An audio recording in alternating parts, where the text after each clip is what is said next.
이야, 터지겠네, 터지겠어. 아주 보기 좋아.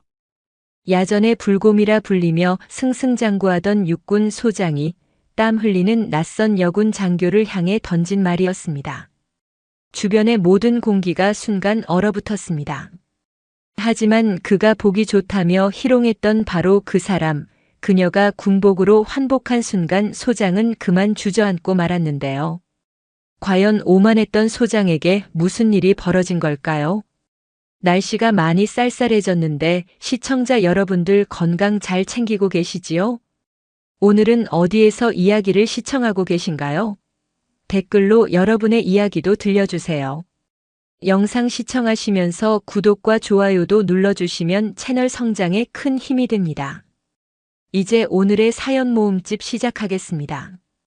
새벽 안개가 덜 거친 용산의 아침은 언제나처럼 쇳소리와 땀 냄새로 시작되었다. 국방부 지하에 위치한 체력단련실은 계급과 소속을 잠시 내려놓고 오직 육체의 한계와 싸우는 이들의 공간이었다.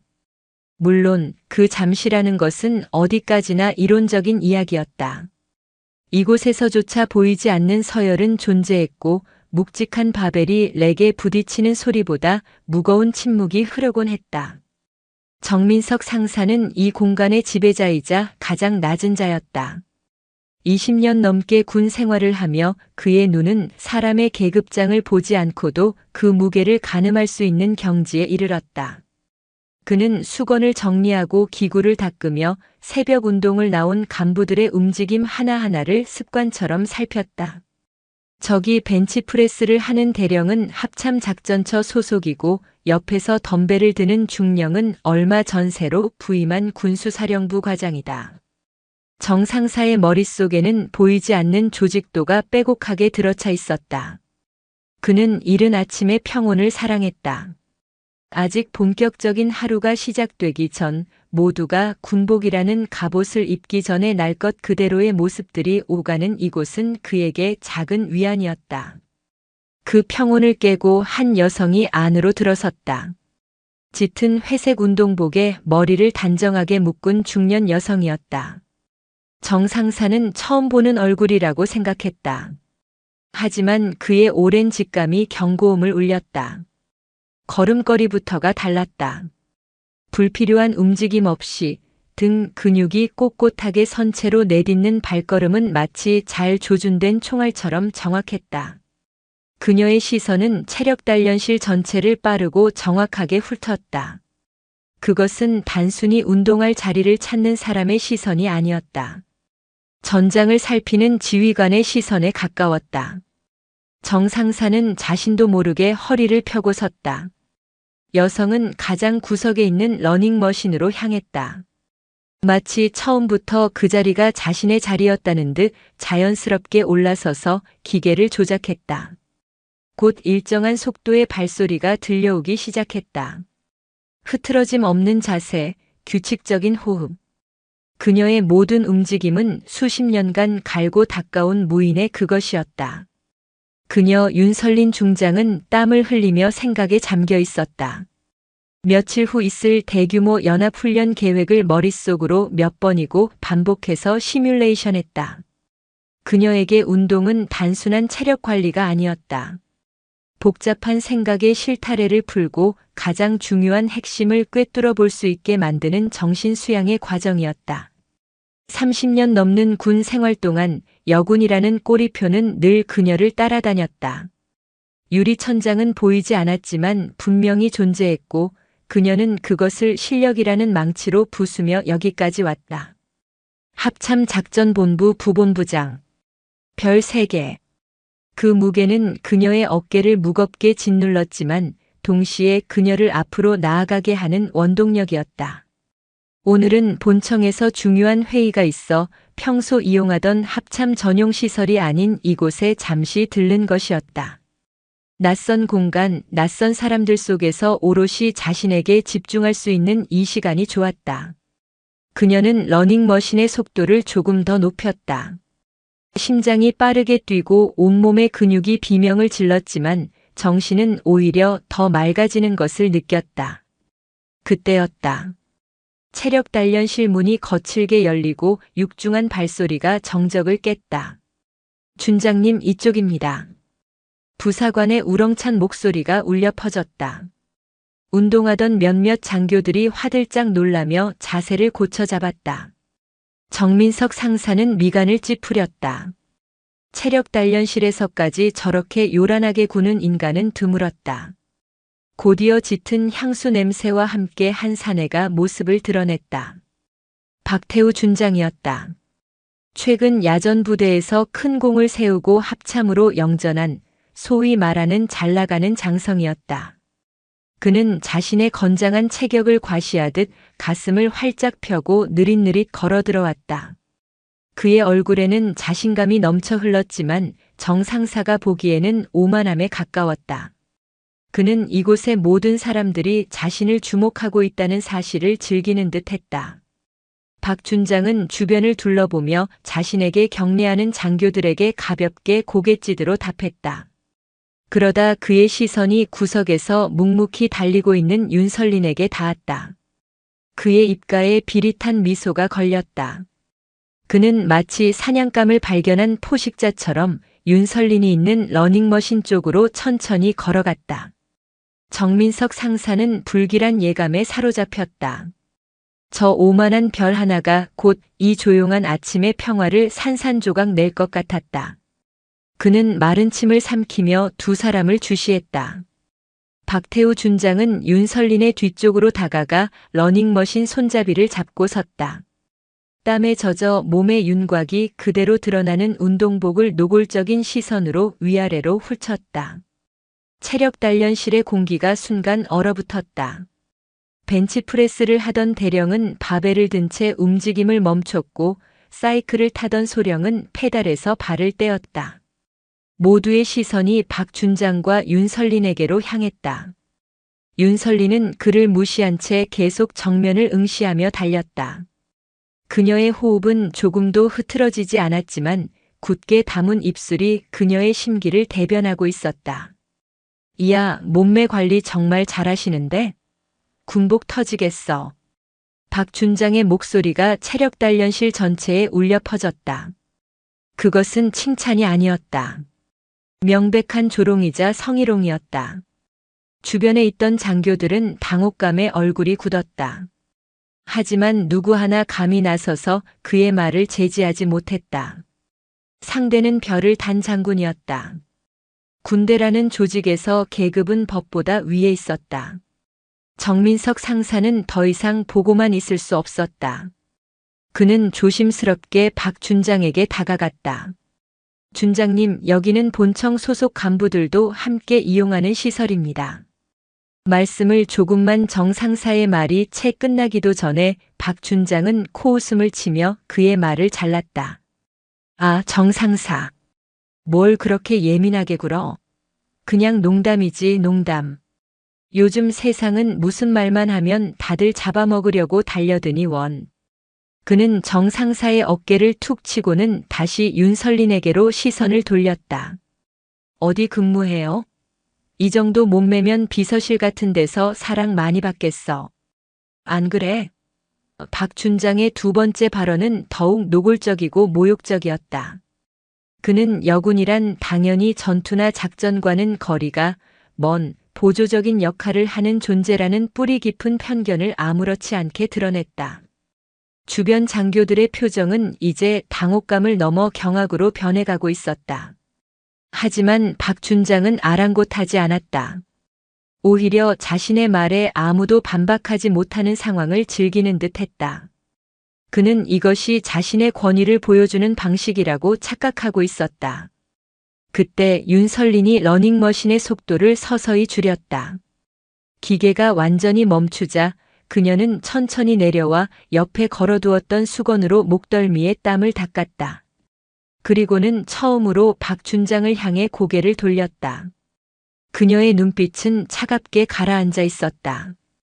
분노나 증오 같은 격한 감정은 보이지 않았다. 그보다 더 깊고 서늘한 실망과 경멸이 담겨 있었다. 군복의 무게를 모르는 자는 말의 무게도 모르는 법이지. 윤설린의 목소리는 나지막했지만 체력단련실의 모든 소음을 압도할 만큼 날카로웠다. 박춘장은 순간 당황한 표정을 지었다. 그녀의 눈빛과 말투에서 예상치 못한 기백을 느꼈기 때문이었다. 뭐? 무슨 말이야 그게? 그는 자신의 권위가 도전받았다고 느꼈는지 목소리를 높였다. 농담도 못 알아듣나? 요즘 여자들은 왜 다들 그렇게 뻣뻣해? 윤설리는 더 이상 대꾸하지 않았다. 그녀는 자신의 물병과 소지품을 가방에 챙겨 넣기 시작했다. 그녀의 침묵은 박춘장을 더욱 자극했다. 그는 자신이 이겼다고 생각했다. 봐봐, 할 말 없으니까 그냥 가려고 하잖아. 내가 뭐 틀린 말 했어? 그는 주변을 둘러보며 다른 이들의 동의를 구하듯 말했지만 돌아오는 것은 어색한 침묵뿐이었다. 윤설리는 가방을 어깨에 메고 출구 쪽으로 걸어갔다. 그녀가 문을 열고 나가기 직전 잠시 멈춰 서서 박춘장을 돌아보지 않은 채 말했다. 오늘 9시 합참작전본부 회의. 꼭 참석하길 바라지. 그 말에는 싸늘한 경고의 의미가 담겨 있었다. 그리고는 미련 없이 체력단련실을 빠져나갔다. 쿵 하고 문이 닫히는 소리와 함께 체력단련실에는 무거운 정적이 내려앉았다. 박준장만이 여전히 상황 파악을 하지 못한 채 뭐야 저 여자 끝까지 재수없게 라고 중얼거렸다. 정민석 상사는 온몸에 소름이 돋는 것을 느꼈다. 그는 방금 엄청난 폭풍의 서막을 목격했다는 것을 직감했다. 9시 합참작전본부 회의. 그곳에서 무슨 일이 벌어질지 그는 감히 상상할 수조차 없었다. 윤설린이 나간 후에도 체력단련실의 어색한 분위기는 쉬이 가시지 않았다. 박태우 준장은 마치 승리한 장군처럼 의기양양하게 덤벨 렉으로 향했다. 주변의 침묵을 자신에 대한 경외심으로 착각한 그는 콧노래까지 흥얼거리며 이두근 운동을 시작했다. 요즘 군대가 너무 물러터졌어. 저런 여자 하나 제대로 휘어잡지 못하니 말이야. 그는 혼잣말처럼 중얼거렸지만 그 소리는 모두에게 똑똑히 들렸다. 벤치프레스를 하던 김대령은 조용히 바벨을 내려놓고 박준장에게 다가갔다. 그는 박준장의 육사 선배이자 오랜 동료였다. 박 장군, 아까 그건 좀 심했네. 상대가 누구인지도 모르는데 그렇게까지 할 필요는 없지 않았나. 김대령의 조심스러운 충고에 박준장은 기분 나쁘다는 듯 덤벨을 바닥에 쿵 내려놓았다. 선배님까지 왜 그러십니까? 그냥 여군 하나 아닙니까? 계급이 높아봐야 소령이나 중령이겠죠. 제가 별 하나 달고 그 정도 농담도 못합니까? 그의 목소리에는 자신의 행동에 대한 일말의 반성도 찾아볼 수 없었다. 김대령은 깊은 한숨을 내쉬었다. 자네야말로 아직 상황 파악이 안 되는군. 여기는 야전 부대가 아닐세. 국방부, 특히 합참은 말 한마디, 행동 하나가 다 자네의 평가로 이어진다는 걸 잊었나? 평가라니요? 저 박태우입니다. 지난번 대규모 침투 훈련에서 적 특작 부대를 완벽하게 소탕하고 여기 합참까지 영전해 온 사람입니다. 고작 여군 하나한테 농담 좀 했다고 제 평가가 깎이기라도 한다는 말씀입니까? 박준장의 오만함은 하늘을 찔렀다. 그는 자신의 전공이 모든 것을 덮어줄 것이라 굳게 믿고 있었다. 김대령은 더 이상 말을 잇지 않고 고개를 저으며 자리로 돌아갔다. 저런 사람과는 말이 통하지 않는다는 것을 깨달았기 때문이었다. 그는 다만 박준장이 치르게 될 대가가 생각보다 훨씬 클 것이라는 예감이 들었다. 한편 정민석 상사의 머릿속은 복잡하게 돌아가고 있었다. 아까 그 여성이 마지막에 남긴 말. 오늘 9시 합참작전본부 회의. 그 말은 단순한 허세가 아니었다. 확신에 찬 그리고 무서운 힘이 실린 경고였다. 그는 재빨리 사무실로 돌아가 컴퓨터를 켰다. 군 내부 인트라넷에 접속해 합참작전본부의 주요 직위자 명단을 검색하기 시작했다. 그리고 그의 눈이 한 이름 앞에서 멈췄다. 합참작전본부 부본부장 중장 윤설린. 사진 속 인물은 방금 전 체력단련실에서 모욕을 당했던 바로 그 여성이었다. 정상사는 온몸에 피가 차갑게 식는 것을 느꼈다. 중장. 별 3개. 국군 창설 이래 여성으로서 그 자리에 오른 최초의 인물이었다. 그녀는 살아있는 전설이었다. 그런데 박태우 준장은 그 전설의 면전에 대고 입에 담지 못할 말을 쏟아낸 것이었다. 이건 보통 일이 아니야. 정상사는 떨리는 손으로 전화기를 들었다. 체력단련실에 남아있을 김대령에게 이 사실을 알려야 했다. 하지만 수화기를 드는 순간 그는 망설였다. 자신이 이 일에 끼어드는 것이 과연 옳은 일일까? 박 준장은 이제 막 합참에 부임한 권력의 중심을 향해 달려가는 장군이었다. 반면 자신은 힘없는 부사관일 뿐이었다. 괜히 긁어 부스럼을 만드는 것은 아닐까. 하지만 그는 고개를 저었다. 옳고 그름의 문제였다. 군인으로서 부사관으로서 불의를 보고 못 본 척할 수는 없었다. 그는 결심을 굳히고 김대령의 사무실 번호를 눌렀다. 그때 샤워를 마치고 나온 박 준장이 의기양양하게 정 상사에게 말을 걸었다. 정 상사, 아까 그 여자 말이야. 혹시 소속 알아냈어? 내가 나중에 커피라도 한 잔 사주면서 사과해야지. 하. 그의 웃음소리가 정 상사의 귀에는 지옥의 소리처럼 들렸다. 정 상사는 차마 입이 떨어지지 않았다. 그저 창백하게 굳은 얼굴로 박 준장을 바라볼 뿐이었다. 시계는 어느덧 8시 30분을 가리키고 있었다. 폭풍이 몰려오기까지 이제 30분밖에 남지 않았다.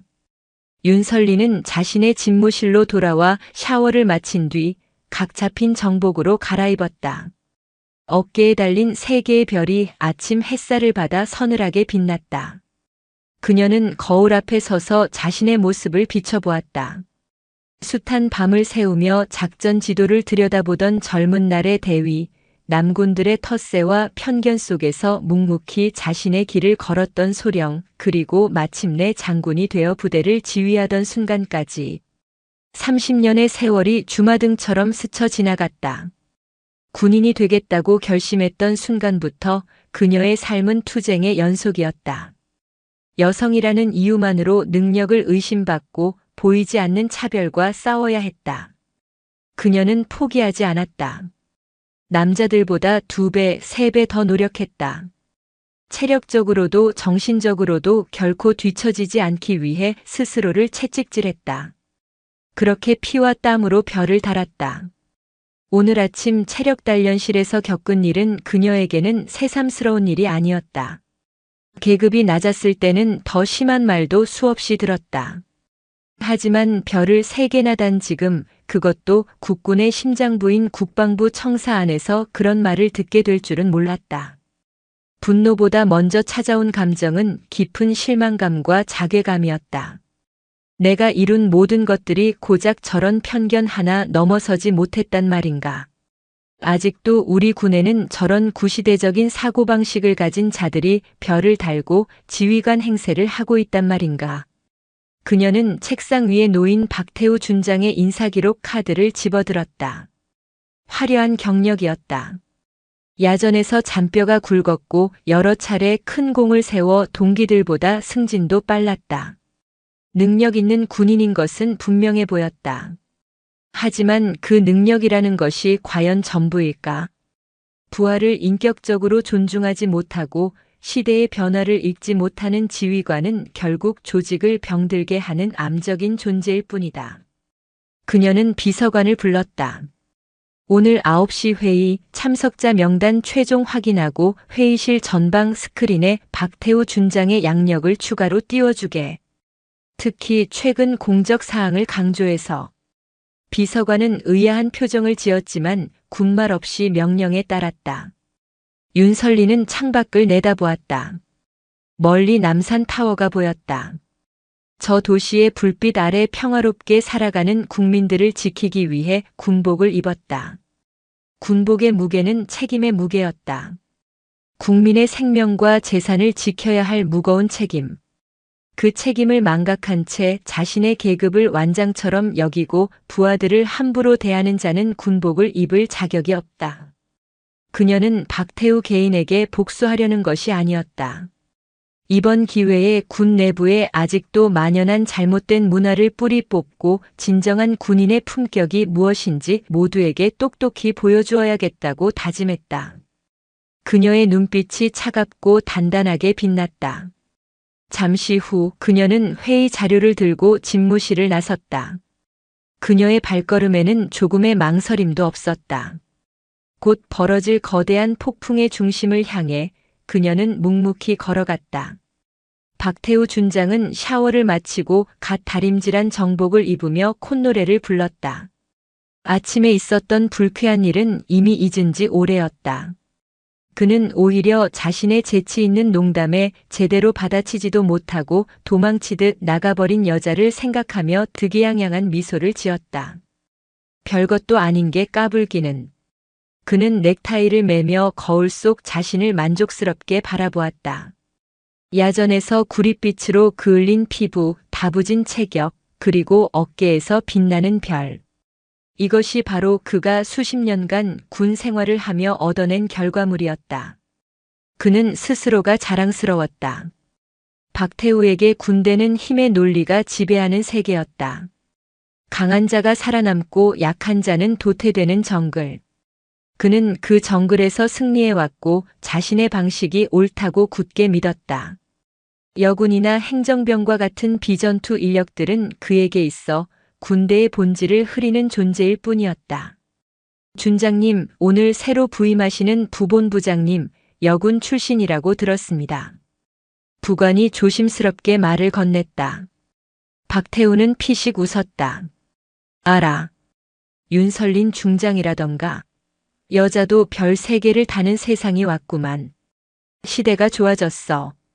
아마 서류 작업이나 잘하는 행정 전문가겠지. 전투의 전자도 모를걸? 그의 말투에는 노골적인 무시와 편견이 가득했다. 그래도 대단하지 않습니까? 여성으로서 그 자리까지 오르셨다는 게 부관이 말을 흐리자 박태우는 정색을 하며 말했다. 뭐가 대단해? 여군이라고 봐주고 배려해주고 그렇게 온실 속 화초처럼 커서 별단 게 무슨 의미가 있어? 진짜 군인은 나처럼 야전에서 피와 땀을 흘리며 싸워본 사람이야. 회의실에 앉아서 펜대나 굴리는 사람들은 군인이 아니라 공무원이지. 그는 자신의 가치관에 대한 확신으로 가득 차 있었다. 사무실을 나선 그는 합참작전본부 회의실로 향했다. 복도에서 마주치는 장교들이 깍듯하게 경례를 해왔다. 그는 고개를 까딱이며 그들의 경례를 받았다. 이 권력의 느낌이 좋았다. 회의실 앞에는 먼저 도착한 여러 장교들이 담소를 나누고 있었다. 아침에 체력단련실에 있었던 김 대령도 보였다. 김 대령은 박태우를 보자 복잡한 표정을 지었지만 박태우는 애써 그를 무시하고 다른 장교들과 인사를 나눴다. 오늘 새로 오시는 분 아주 깐깐한 분이라던데. 긴장해야겠습니다. 한 중령의 말에 박태우는 자신만만하게 대답했다. 걱정 마. 내가 누군가. 야전에서 산전수전 다 겪은 박태우야. 아무리 깐깐한 양반이라도 실전 경험으로 무장한 나한테는 함부로 못할걸. 그는 마치 자신이 오늘 회의의 주인공이라도 되는 것처럼 행동했다. 아침에 마주쳤던 그 여자의 마지막 말이 문득 떠올랐지만 그는 대수롭지 않게 넘겨버렸다. 비서실 직원이나 회의 진행 요원이겠거니 생각했다. 그는 곧 자신에게 닥쳐올 운명의 폭풍을 전혀 예상하지 못한 채 당당한 걸음으로 회의실 안으로 들어섰다. 회의실의 차가운 공기가 그의 오만한 얼굴을 감쌌다. 오전 9시 정각. 합참작전본부 회의실은 숨막히는 긴장감으로 가득했다. 대형 스크린에는 회의 안건과 함께 박태우 준장의 화려한 공적이 담긴 양력이 띄워져 있었다. 박태우는 자신의 양력을 보며 만족스러운 미소를 지었다. 자신의 존재감을 확실하게 각인시키는 좋은 시작이라고 생각했다. 회의에 참석한 수십 명의 영관급 장교들은 모두 굳은 표정으로 자리를 지키고 있었다. 그때 회의실 문이 열리고 보좌관의 우렁찬 목소리가 울려 퍼졌다. 차렷! 부본부장님 입장하십니다. 참석자 전원이 일제히 자리에서 일어나 칼 같은 거수경례 자세를 취했다. 박태우도 반사적으로 몸을 일으켜 세우고 입구 쪽으로 시선을 돌렸다. 문이 열리고 한 여성이 안으로 들어섰다. 각 잡힌 정복, 단정하게 정돈된 머리, 그리고 조금의 흐트러짐도 없는 당당한 걸음걸이. 그녀가 천천히 회의실 중앙으로 걸어 들어오자 박태우의 눈이 경악으로 물들었다. 아침에 체력단련실에서 자신이 온갖 모욕적인 언사를 퍼부었던 바로 그 여성이었다. 운동복이 아닌 정복을 입은 그녀의 어깨에서는 세 개의 별이 서늘하게 빛나고 있었다. 중장 윤설린.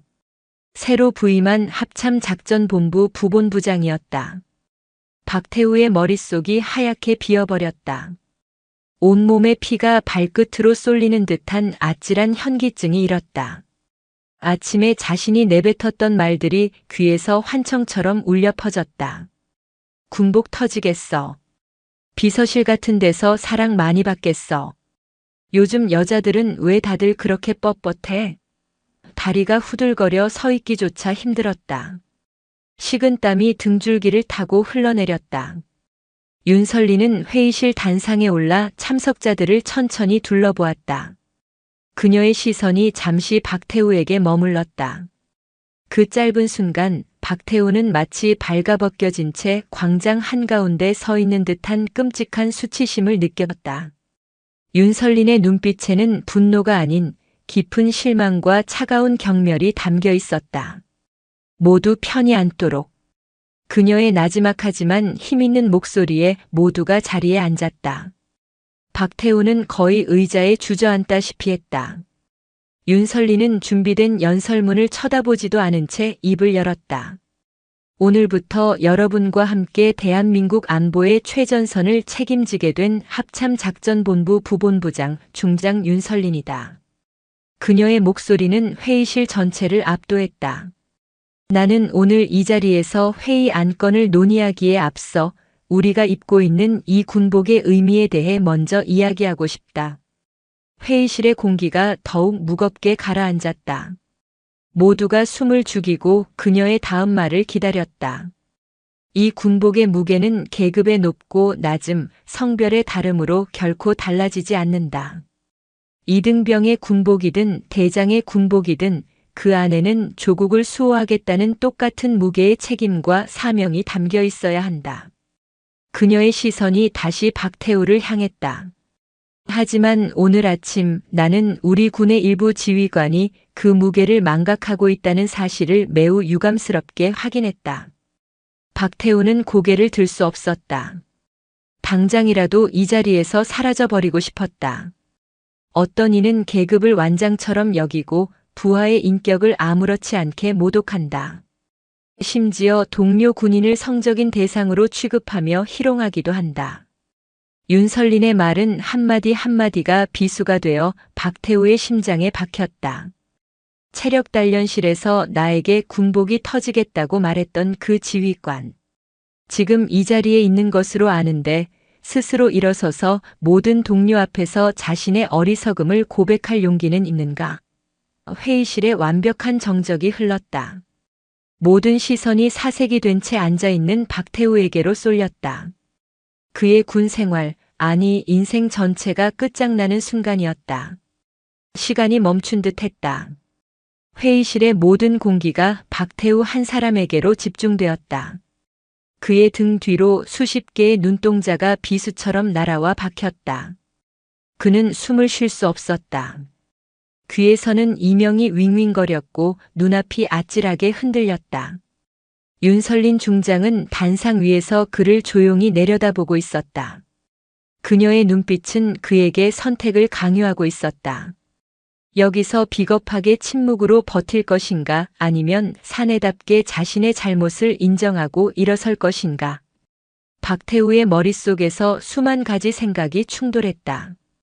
여기서 무너지면 끝이다. 30년 가까이 쌓아 올린 모든 것이 한순간에 물거품이 된다. 하지만 이대로 앉아 있는다고 해서 무엇이 달라질까? 이미 모두가 범인이 자신이라는 것을 알고 있다. 침묵은 비겁한 변명일 뿐 오히려 더 큰 경멸을 살 뿐이다. 그는 떨리는 다리에 힘을 주었다. 삐걱거리는 의자 소리가 회의실 전체에 소름 끼치게 울려 퍼졌다. 박태우가 자리에서 천천히 일어섰다. 그의 얼굴은 핏기 하나 없이 창백했다. 중장님. 목소리가 심하게 갈라져 나왔다. 그는 마른 침을 삼키고 다시 입을 열었다. 오늘 아침 체력 단련실에서 중장님께 입에 담지 못할 망언을 한 사람은 바로 접니다. 그의 고백에 회의실은 술렁였다. 몇몇 장교들은 믿을 수 없다는 듯한 표정으로 그를 쳐다봤다. 저의 어리석고 무지한 언행으로 인해 중장님께 깊은 모욕감을 드린 점, 이 자리를 빌려 진심으로 사죄드립니다. 박태우는 허리를 깊이 숙였다. 그의 어깨에 달린 별이 힘없이 아래로 늘어졌다. 평생 누군가에게 고개를 숙여본 적이 거의 없었던 그였다. 하지만 지금 이 순간의 굴욕은 그 어떤 전투에서의 패배보다도 뼈아팠다. 윤설리는 여전히 표정의 변화 없이 그를 바라보고 있었다. 박준장, 고개를 들게. 그녀의 말에 박태우는 천천히 허리를 폈다. 나는 자네의 사과를 받으려고 이 이야기를 꺼낸 것이 아니다. 자네 개인의 처벌을 원해서도 아니다. 의외의 말이었다. 박태우는 혼란스러운 눈으로 그녀를 바라봤다. 내가 문제 삼고 싶은 것은 박준장, 자네 한 사람이 아니라 자네와 같은 생각을 가진 사람들이 여전히 우리 군의 지휘관으로 있다는 사실 그 자체다. 그녀는 회의실 전체를 둘러보며 말을 이어갔다. 계급이 높다는 것이 인격까지 높다는 것을 의미하지는 않는다.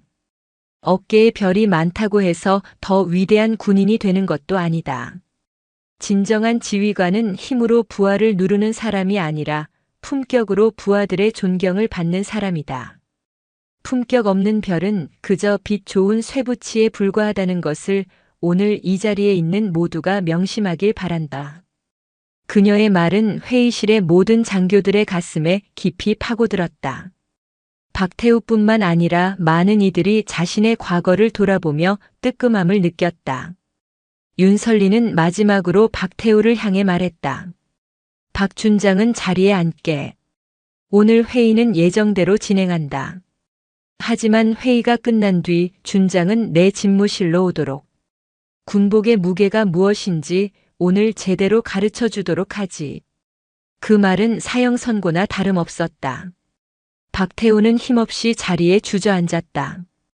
회의가 어떻게 진행되었는지, 무슨 내용이 오갔는지 그의 귀에는 아무것도 들어오지 않았다. 그의 머릿속은 오직 회의가 끝난 뒤 자신에게 닥쳐올 운명에 대한 공포로 가득 차 있었다. 그날의 회의는 국방부 내에서 전설처럼 회자되었다. 한 장군의 오만함이 어떻게 꺾이는지, 그리고 진정한 리더의 품격이 무엇인지를 모두가 목격한 역사적인 순간으로 기록되었다. 회의가 끝나자 참석자들은 약속이라도 한 듯 조용히 지시를 빠져나갔다.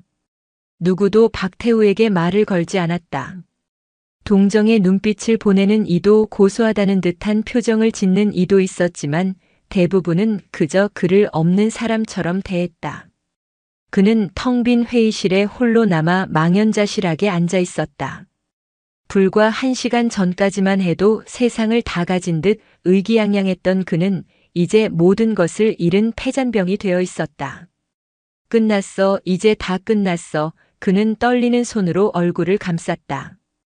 소문은 이미 국방부 전체에 쫙 퍼져나갔을 것이다. 박태우 준장, 여자 중장에게 성희롱하다 공개적으로 망신당하다.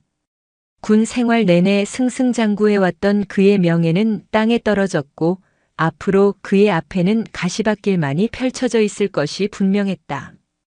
그 시각 체력단련실의 정민석 상사는 깊은 고뇌에 빠져 있었다. 오전 회의에서 있었던 일은 김 대령을 통해 전해 들었다. 윤설린 중장이 직접 박 준장을 질책했다는 이야기에 그는 통쾌함과 동시에 불안감을 느꼈다. 이대로 사건이 덮여서는 안 된다는 생각이 들었다. 윤 중장이 아무리 공개적으로 질책했다고 해도 공식적인 절차를 밟지 않으면 결국 유야무야 넘어갈 수도 있었다. 그는 결심했다. 자신이 직접 보고서를 작성하기로. 체력단련실 관리 부사관으로서 시설 내에서 벌어진 장성의 품위유지 위반 행위를 목격한 이상 이를 상부에 보고하는 것은 그의 당연한 의무였다. 그는 컴퓨터 앞에 앉아 보고서를 작성하기 시작했다. 육하원 측에 따라 박태우 준장이 윤설린 중장에게 했던 발언들을 하나도 빠짐없이 기록했다. 그리고 결정적인 증거가 될 체력단련실 내부 CCTV 영상 파일도 첨부했다. 다행히 체력단련실 CCTV는 음성까지 녹음되는 최신형이었다. 보고서를 제출하는 그의 손은 조금 떨렸다. 준장을 상대로 보고서를 올린다는 것은 엄청난 용기가 필요한 일이었다. 하지만 그는 이것이 옳은 일이라고 믿었다. 그가 보고서 전송 버튼을 누른 순간 국방부 감찰실의 컴퓨터에 경고등이 켜졌다. 준장 박태우 품위유지 위반 및 성희롱 혐의. 보고서를 확인한 감찰실장의 표정이 심각하게 굳어졌다. 사안의 중대성을 직감한 그는 즉시 국방부 장관에게 직보했다. 그날 오후 박태우 준장에게 품위유지 위반 혐의에 대한 감찰 조사 착수를 알리는 공식 공문이 하달되었다. 공문을 받아든 박태우의 얼굴은 종이장처럼 구겨졌다. 올 것이 왔다고 생각했지만 막상 공식적인 조사가 시작된다는 통보를 받으니 눈앞이 캄캄했다. 그는 다급하게 여기저기 전화를 걸기 시작했다. 자신의 인맥을 총동원해 어떻게든 이 위기를 막아보려 했다. 하지만 수화기 너머로 들려오는 동기들과 선배들의 반응은 냉담했다. 상대가 윤설린 중장이라고. 그분은 장관님도 함부로 못하는 분이야. 우리가 어떻게 손을 쓸 수가 없어. 모두가 그에게서 등을 돌렸다. 그는 철저히 혼자가 되었다. 그때 집무실 전화벨이 울렸다. 윤설린 중장의 비서관이었다. 박태우 준장님, 부본부장님께서 지금 집무실로 오시라고 하십니다. 결국 심판의 시간이 온 것이었다. 박태우는 무거운 발걸음으로 윤설린의 집무실로 향했다. 문 앞에 서서 몇 번이나 심호흡을 했지만 심장은 미친 듯이 날뛰었다. 그는 떨리는 손으로 문을 두드렸다. 들어오게. 안에서 차분한 목소리가 들려왔다. 문을 열고 들어서자 윤설린이 창가에 서서 바깥 풍경을 내다보고 있었다.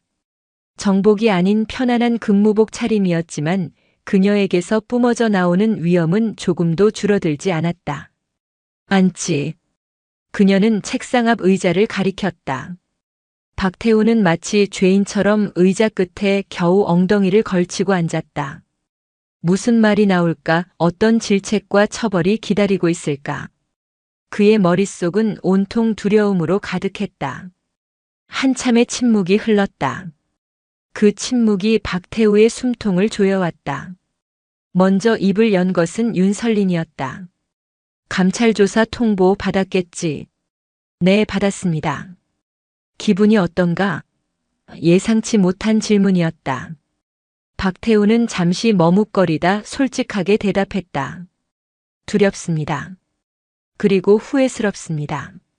무엇이 후회되나? 내게 그런 말을 한 건?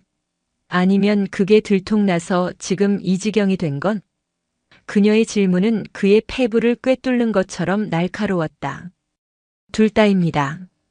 하지만 진심으로 제가 군인으로서의 품격을 잃었다는 사실이 가장 후회됩니다.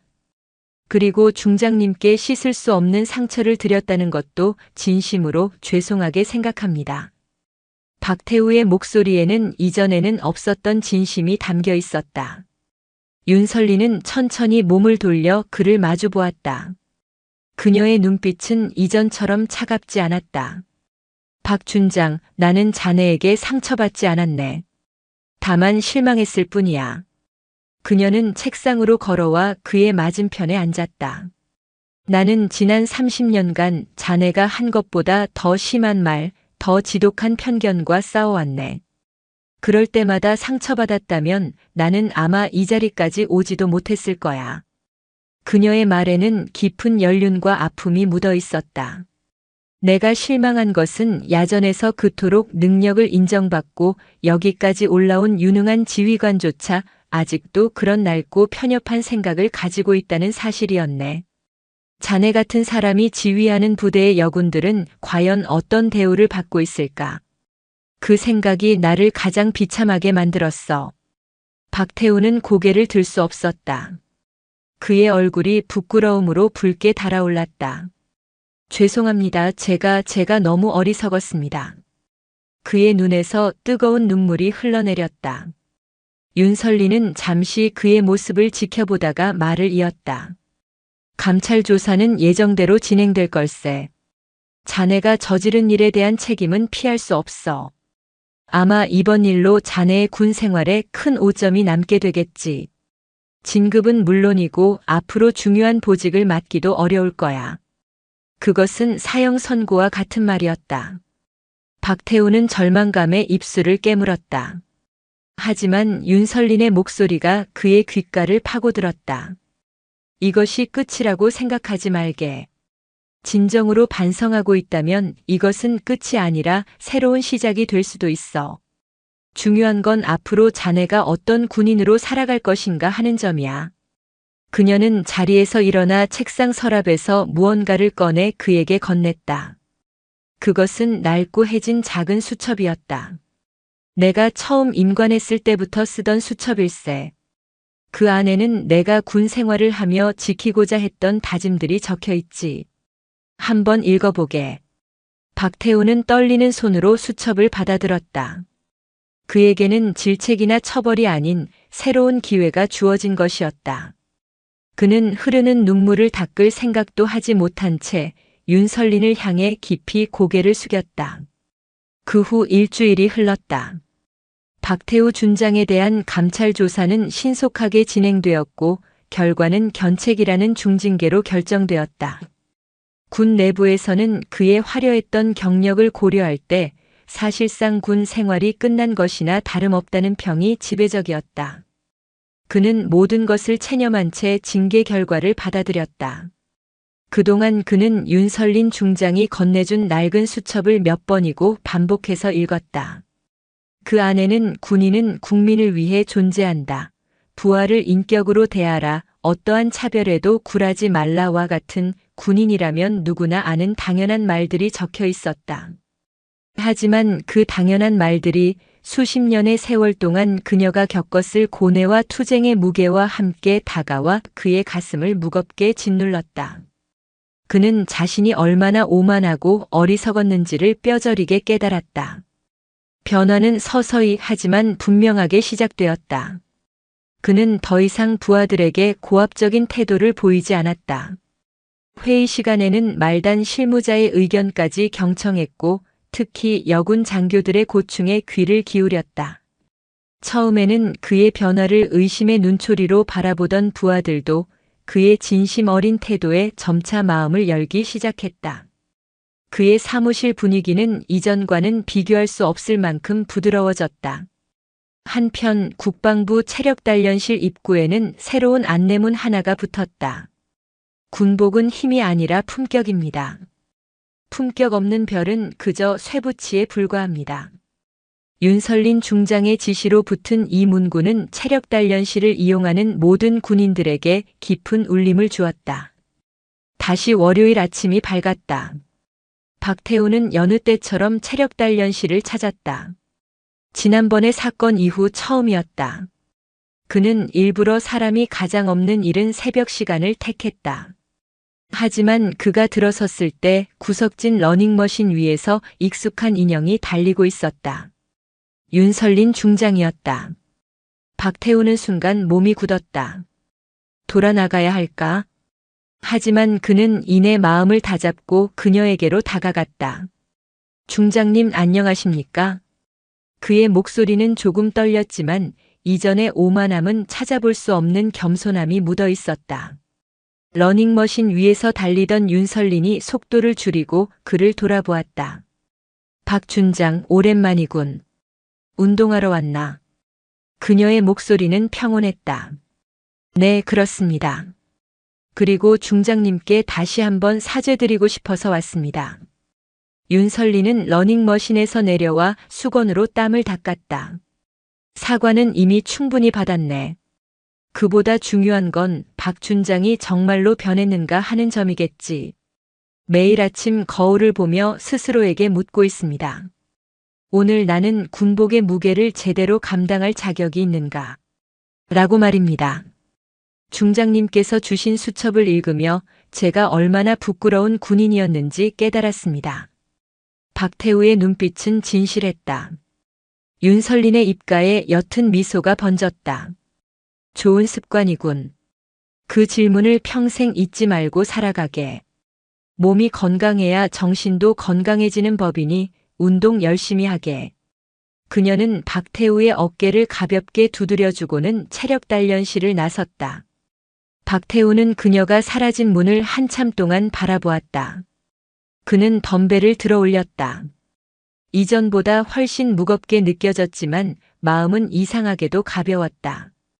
그의 군 생활은 어쩌면 이제부터가 진짜 시작일지도 몰랐다. 그는 더 이상 별의 개수에 연연하지 않고 진정한 군인의 품격을 지키기 위해 살아가겠다고 다짐했다. 체력 단련실의 새로운 안내문이 아침 햇살을 받아 반짝이고 있었다.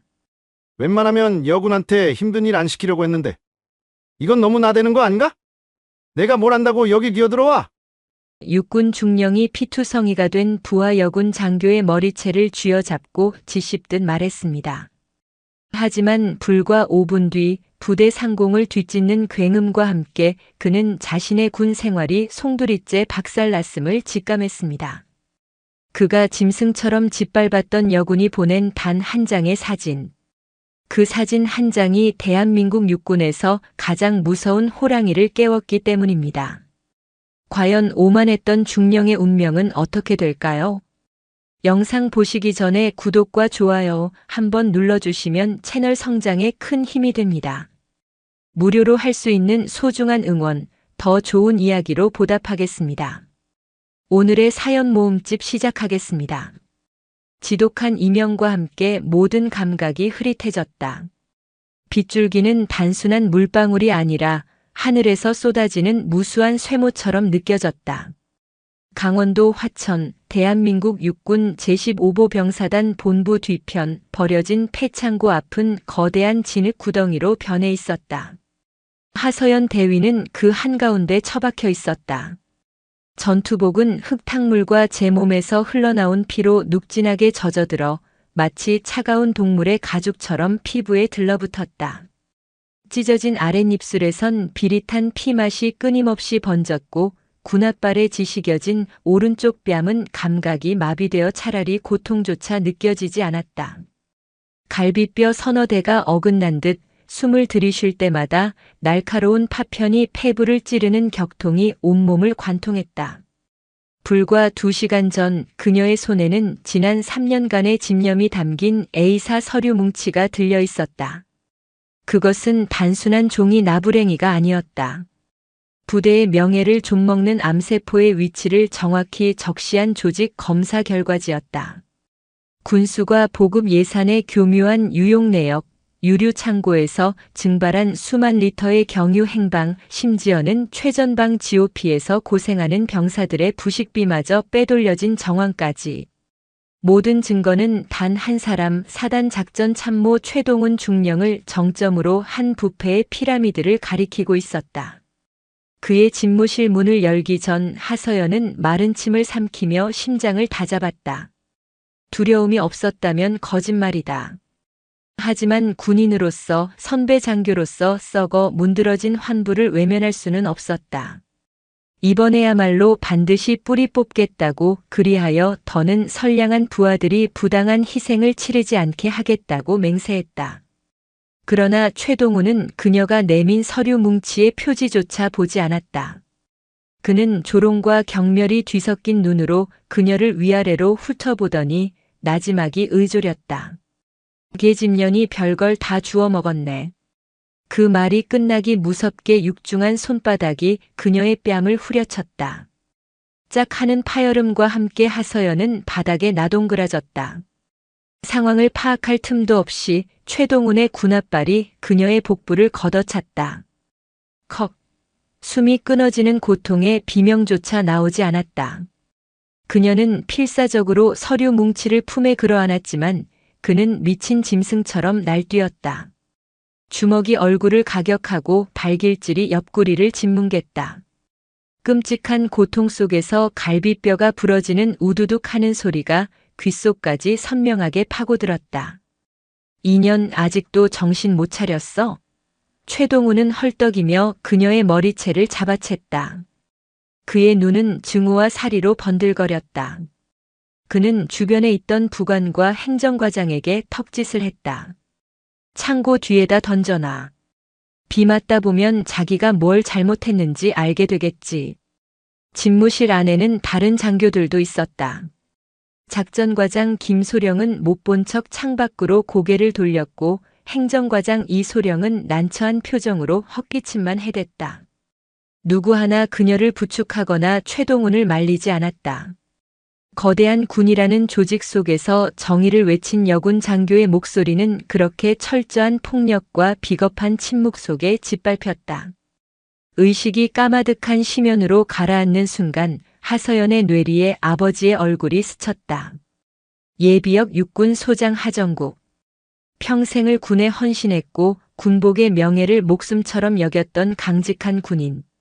서연아, 군복은 내 몸을 가리는 옷이기 이전에 내 영혼을 비추는 거울이다.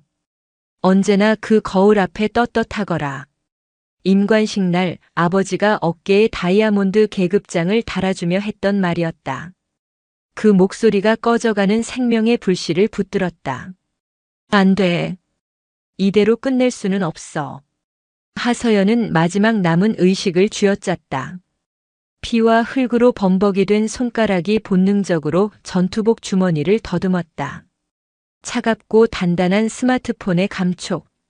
화면을 켜는 간단한 동작조차 수천 번의 유격 훈련보다 힘들었다. 부러진 손가락 마디마디가 비명을 질렀다. 몇 번의 실패 끝에 희미한 불빛과 함께 카메라 앱이 실행됐다. 셔터 소리는 쏟아지는 빗소리에 완벽하게 묻혔다. 액정에 비친 자신의 모습은 짐승의 그것과 다를 바 없었다. 퉁퉁 부어오른 얼굴, 찢어진 입술, 공허하게 풀린 눈동자. 그녀는 떨리는 손으로 사진 한 장과 함께 짧은 메시지를 입력했다. 수신이는 아버지 하정국. 아버지 죄송합니다. 그것이 그녀가 할 수 있는 전부였다. 전송 버튼을 누르는 순간 소나귀에서 힘이 완전히 빠져나가며 스마트폰이 흙탕물 속으로 풍덩 소리를 내며 떨어졌다. 모든 것을 해냈다는 안도감과 함께 완전한 어둠이 그녀를 집어삼켰다. 빗소리만이 멀어지는 의식의 끝자락에서 아스라이 울려 퍼졌다. 서울 서초동의 한적한 아파트. 거실 소파에 앉아있던 하정국 예비역 소장은 신문에서 눈을 떼고 무겁게 한숨을 내쉬었다. 또 군 관련 비리 기사였다. 방산 비리 성추문 구타 사건. 자신이 평생을 바쳐 지켜온 조직이 세간의 조롱거리로 전락한 현실에 가슴이 미어지는 듯 했다. 그때 탁자 위 스마트폰이 짧게 진동했다.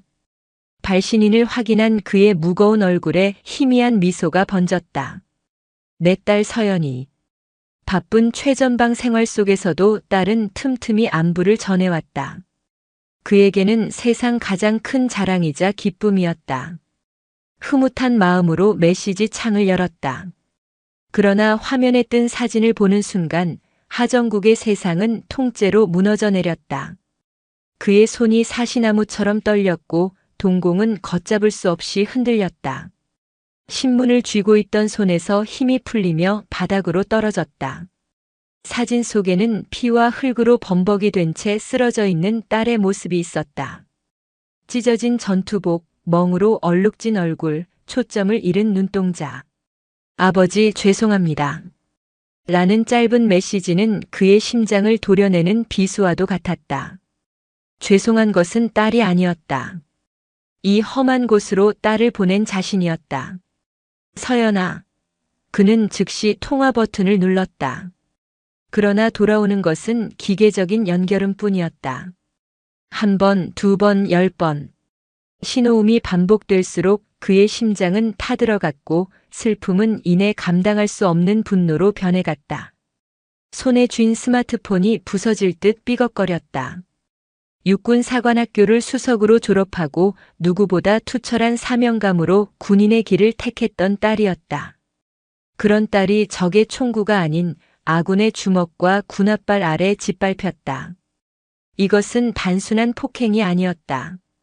군의 명예와 한 군인의 영혼에 대한 살인 행위였다. 하정국의 머릿속에 한 사람의 얼굴이 스쳐 지나갔다. 육군 제3군단장 강민혁 중장. 사관학교 시절부터 생사고락을 함께한 30년 지기 동기이자 피를 나눈 형제보다 더 끈끈한 전우. 그는 떨리는 손으로 강민혁의 번호를 눌렀다. 신호음이 2번 울리고 곧이어 낮고 차분한 목소리가 들려왔다. 선배님 웬일이십니까? 이 시간에. 강민혁 중장의 목소리는 평소와 다름없었지만 하정국의 목소리는 그렇지 못했다. 민혁아, 지금 내 말 잘 들어라. 수화기 너머로 전해지는 하정국의 목소리는 분노와 절망으로 격하게 떨리고 있었다. 강민혁은 즉시 상황이 심상치 않음을 직감했다. 그의 표정이 굳어졌다. 선배님 무슨 일 있으십니까? 목소리가 좋지 않으십니다. 내 딸 서연이가 부대에서 피투성이가 됐다. 이게 자네가 지휘하는 군대냐? 하정국의 절규에 가까운 외침에 3군단 지휘통제실의 공기가 순간 얼어붙었다. 야간 브리핑을 준비하던 장교들의 움직임이 모두 멎었다. 강민혁은 자리에서 벌떡 일어났다. 선배님, 그게 무슨 말씀이십니까? 15사단 하서연 대위 말입니까? 그의 목소리에 날카로운 긴장감이 서렸다. 사진을 보낼 테니 내 놈 눈으로 직접 확인해. 이게 군대인지 아니면 깡패 소굴인지. 하정국은 사진을 전송했다. 전송 버튼을 누르는 그의 눈에서 뜨거운 눈물이 흘러내렸다. 30년 넘는 군 생활 동안 단 한 번도 남 앞에서 눈물을 보인 적 없던 강철 같은 사나이였다. 하지만 지금은 아니었다. 몇 초 후 강민혁 중장의 스마트폰에 사진이 도착했다. 화면을 확인하는 순간 그의 온화했던 눈빛이 얼음장처럼 차갑게 변했다. 사진 속 하서연 대위의 모습은 한마디로 참혹했다. 강민혁의 손이 부들부들 떨렸다. 하정국이 얼마나 강직한 군인인지 그의 딸이 어떤 마음으로 군복을 입었는지 누구보다 잘 아는 그였다. 그런 전우의 딸이 자신의 관할 부대 안에서 짐승만도 못한 취급을 당했다. 용납할 수 없는 일이었다. 선배님. 강민혁은 잠시 말을 잇지 못했다. 분노가 치밀어 올랐지만 그는 군단장이었다. 절차를 무시할 수는 없었다. 선배님, 일단 진정하십시오. 제가 지금 당장 15사단 헌병대에 연락해서 상황 파악을 지시하겠습니다. 하 대위의 신병부터 확보하겠습니다. 헌병대? 그놈들도 한패일지 어떻게 알아? 지금 당장 자네가 직접. 선배님, 저를 믿으십시오. 강민혁이 단호하게 말했다. 제가 직접 나서면 오히려 일이 꼬일 수 있습니다. 우선 하 대위를 안전한 곳으로 옮기는 게 최우선입니다. 제가 10분 안에 다시 연락드리겠습니다. 강민혁은 전화를 끊고 즉시 15사단 헌병대장에게 직통으로 전화를 걸었다. 나 군단장이다. 지금 당장 본부대 하서연 대위의 신병을 확보해서 군단 의무대로 후송해. 이유는 묻지 말고 즉시 실행하고 결과 보고해. 하지만 수화기 너머의 헌병대장은 당황하며 횡설수설했다. 저 장군님, 지금 하 대위는 영내에 없는 것으로 파악됩니다. 강민혁의 눈이 가늘어졌다. 없다니 무슨 소리야? 오후부터 개인 용무로 외출을 나간 것으로 보고되었습니다. 거짓말이었다. 강민혁은 직감했다. 조직적인 은폐가 시작된 것이다. 그의 눈빛에 살기가 어렸다. 알았다. 그는 짧게 대답하고 전화를 끊었다. 그리고 다시 하정국에게 전화를 걸었다. 선배님, 저 강민혁입니다. 상황이 좋지 않습니다. 조직적으로 은폐하려는 정황이 보입니다. 제가 직접 가야겠습니다. 부탁하네, 민혁아. 내 딸 꼭 좀 살려주게. 하정국의 목소리는 완전히 무너져 있었다. 통화가 끝난 후 강민혁은 비서실장 한기철 대령을 불렀다. 한 대령, 지금 즉시 군단 군사경찰 특임대 비상 소집해. 헬기 3대 무장병력 20명 5분 내로 준비시켜. 목적지는 15사단이다. 강민혁 중장의 명령은 단순한 지시가 아니라 사실상의 계엄령 선포와도 같았다. 3군단 본부 전체가 순식간에 전쟁 상황을 방불케 하는 긴장감에 휩싸였다. 장군님, 15사단에 직접 가시겠다는 말씀이십니까? 사단 지휘 계통을 무시하고 군단 병력을 투입하는 것은 한기철 대령이 조심스럽게 말했지만 강민혁의 눈빛을 보고는 입을 다물었다. 평소 신중하고 차분하던 군단장의 눈에는 분노를 넘어선 살기마저 서려 있었다. 그의 눈은 내 결정에 토를 다는 자는 누구든 용서치 않겠다고 말하고 있었다. 3분 준다. 3분 안에 준비 안 되면 자네도 각오해야 할 거야. 강민혁의 목소리는 얼음보다 차가웠다. 한기철은 더 이상 묻지 않고 즉시 비상 연락망을 가동했다. 수화기 너머로 당황하는 기색이 역력했지만 한기철은 군단장의 명령을 단호하게 전달했다. 이유 묻지 마. 이건 실제 상황이다. 5분 후 군단 본부 헬기장에는 검은색 UH-60 블랙호크 헬기 3대가 굉음을 내며 대기하고 있었다. 프로펠러가 만들어내는 강풍이 주변의 모든 것을 날려버릴 듯 휘몰아쳤다. 완전 무장한 군사경찰 특임대원 20명이 신속하게 헬기에 탑승했다. 그들의 얼굴에는 긴장감과 결의가 서려 있었다. 군복을 다시 여민 강민혁이 헬기로 향하자 조종사들이 일제히 경례했다. 그는 짧게 고개를 끄덕이고 헬기에 올랐다. 헬기는 육중한 동체를 서서히 들어 올리더니 이내 어둠과 비바람을 뚫고 강원도 화천을 향해 전속력으로 날아갔다. 헬기 안은 무거운 침묵만이 흘렀다. 한기철 대령은 태블릿 PC로 15사단 작전 참모의 신상 기록을 확인하고 있었다. 장군님, 15사단 작전 참모는 최동훈 중령입니다. 육사 53기 근무 평정은 보통 수준이나 부대 내에서는 실세로 통하는 것으로 파악됩니다. 최동훈 강민혁은 그 이름을 나지막이 은조렸다. 그의 목소리에는 차가운 금속성이 묻어났다. 한편 15사단 의무대에서는 군의관 이성훈 대위가 하서연 대위의 상태를 확인하며 난처한 표정을 짓고 있었다. 1시간 전 하 대위의 후임인 김지은 중사가 거의 반쯤 정신이 나간 상태로 피투성이인 하 대위를 업고 의무대로 뛰어들어왔다. 갈비뼈 다발성 골절, 뇌진탕 의심 과다출혈. 당장 민간 대형 병원으로 후송해야 합니다.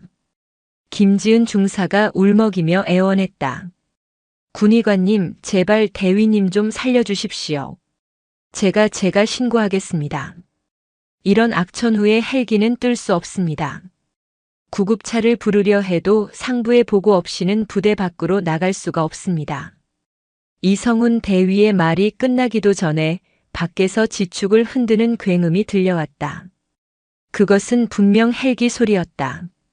그것도 한 대가 아니었다. 세 대의 블랙호크 헬기가 비바람을 가르며 사단 연병장 상공에 나타났다. 어둠 속에서 위용을 드러낸 검은 헬기들은 마치 지옥의 사자처럼 보였다. 부대 전체가 순식간에 비상 상황에 빠졌다. 헬기 문이 열리고 가장 먼저 내린 것은 강민혁 중장이었다. 빗물에 젖은 그의 전투복 어깨에 달린 별 3개가 서늘하게 빛났다. 그의 뒤로 완전 무장한 특임대원들이 신속하게 내리며 연병장 주변을 완벽하게 통제했다. 작전 참모 최동훈, 지금 당장 내 앞으로. 강민혁의 목소리는 확성기를 쓴 것처럼 연병장 전체에 울려 퍼졌다. 빗소리마저 잠재우는 위압적인 명령이었다. 본부 건물 2층 자신의 집무실에서 창밖을 내려다보던 최동훈 중령의 얼굴이 새하얗게 질렸다. 3군 단장이 예고도 없이 그것도 무장병력까지 대동하고 나타난 상황을 이해할 수 없었다. 중령님, 저게 대체 옆에 있던 행정과장 이진우 소령이 떨리는 목소리로 물었지만 최동훈은 아무 대답도 하지 못했다. 머릿속이 하얘졌다. 어떻게 알았지? 누가 보고한 거지? 최동훈 중령 10초 센다. 10초 안에 안 나오면 내가 직접 내 놈의 목을 끌고 나올 거다. 강민혁의 두 번째 명령이 떨어졌다. 특임대원들이 K1A 소총을 겨눈 채 본부 건물을 향해 움직이기 시작했다. 더 이상 버틸 수 없다는 것을 깨달은 최동훈은 떨리는 다리를 이끌고 현관 밖으로 나섰다. 쏟아지는 비가 그의 얼굴을 적셨지만 그는 아무것도 느낄 수 없었다. 연병장 중앙에 선 강민혁은 최동훈을 향해 들고 있던 서류 봉투를 내던졌다. 봉투에서 젖은 사진 한 장이 바닥으로 떨어졌다. 흙탕물에 번진 사진 속에는 피투성이가 된 하서연 대위의 모습이 담겨 있었다. 이게 내 놈이 만든 결과냐? 강민혁의 목소리는 낮았지만 그 안에 담긴 분노는 모든 것을 태워버릴 듯했다. 최동훈은 사진을 보고 입술을 파르르 떨었다. 그것이 오해가 있으신 것 같습니다. 저 여군 장교가 먼저. 입 닥쳐. 변명은 군법회의에서 해라. 강민혁이 차갑게 말을 잘랐다. 지금부터 이 부대는 내가 직접 접수한다. 군사경찰은 저놈 당장 체포해. 특임대원들이 달려들어 최동훈의 양팔을 결박했다. 잠깐만 장군님. 이건 명백한 월권의악. 최동훈이 반항했지만 특임대원의 개머리판이 그의 복부를 강타하자 비명과 함께 무너졌다. 강민혁은 쓰러진 최동훈을 경멸스럽게 내려다본 뒤 본부 건물과 막사에 모여있는 모든 장병을 향해 외쳤다. 전 부대원 5분 내로 연병장으로 집합한다. 반복한다. 전 부대원 5분 내로 연병장에 집합한다. 요란한 비상 사이렌이 칠흑 같은 밤의 정적과 빗소리를 찢어발겼다. 잠시 후 15사단 본부대 소속 전 장병이 비를 맞으며 연병장에 도열했다. 뒤늦게 상황을 보고받은 사단장 윤성필 준장이 황급히 달려왔다. 그는 자신의 사단에 예고도 없이 군단장이 무장병력까지 이끌고 나타난 초유의 사태의 당혹감을 감추지 못했다. 장군님, 이게 대체 무슨 일이십니까? 먼저 제게 연락을 주셨어야. 윤성필 준장이 강민혁에게 다가가려 했지만 강민혁의 얼음 같은 눈빛에 걸음을 멈췄다. 그의 눈빛은 자네도 공범인가라고 묻고 있었다. 윤 준장. 강민혁이 차갑게 불렀다. 예, 장군님. 자네 부대에서 여군 장교가 상관에게 무차별 폭행을 당해 사경을 헤매고 있어. 자네는 이 사실을 알고 있었나? 강민혁의 서슬퍼런 질문에 윤성필 준장은 당황한 기색이 역력했다. 그게 무슨 말씀이신지 저는 보고받은 바가 없습니다. 몰랐다는 거군. 그럼 자네는 지휘관 자격이 없어. 자기 부대에서 벌어지는 일도 모르는 지휘관이 어떻게 부대를 통솔하나. 강민혁의 질책에 윤성필은 고개를 숙였다. 변명의 여지가 없었다. 강민혁은 도열한 장병들을 천천히 둘러봤다. 우리가 입은 이 전투복은 국가와 국민을 지키겠다는 신성한 약속이다. 그런데 오늘 이 신성한 약속을 더럽힌 자가 나왔다. 나는 오늘 그놈뿐만 아니라 그놈을 비호하고 진실을 외면한 자들까지 모두 색출하여 군법에 따라 엄중히 처벌할 것이다. 그의 목소리는 빗소리를 뚫고 모든 장병의 가슴에 비수처럼 박혔다.